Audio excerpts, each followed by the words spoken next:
Why do get cancer? Cancer ఎందుకు వస్తుంది?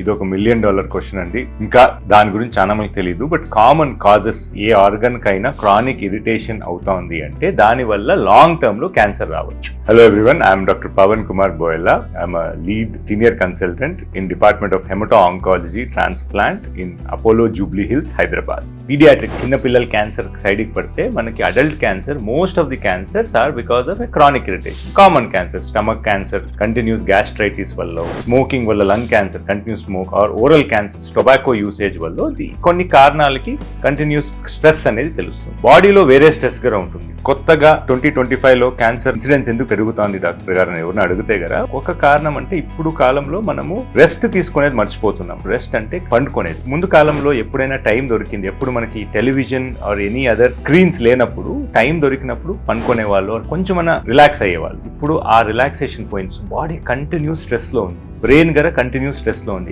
Actual మీరు గమనిస్తే కంటిన్యూస్ గా టీవీ చూస్తే ఆర్ స్క్రీన్ చూస్తే మనకి బ్రెయిన్ ఇంకో అక్యూట్ గా వర్క్ చేస్తూ ఉంటుంది. వేరే టైంలో బ్రెయిన్ సెటిల్ అవుతుంది. బ్రెయిన్ సెటిల్ అవుతూనే బాడీలో హీలింగ్ స్టార్ట్ అవుతుంది. ఈ హీలింగ్ అవుతే మనకు సెల్స్ ఏదైనా బాడీలో వేస్ట్ పదార్థాలు ఉన్నాయి ఆర్ ఎల్స్ అన్వాంటెడ్ థింగ్స్ ఉన్నాయి, బాడీ క్లియర్ చేస్తుంది. ఎప్పుడు మనం బాడీకి ఆ టైం ఇవ్వటంలే, దానివల్ల మనకి కంటిన్యూస్ స్ట్రెస్ ఉండకూడదు. So this may be a cause for cancer. So any stress, continuous stress long term లో క్యాన్సర్ కాజ్ చేసే ఛాన్సెస్.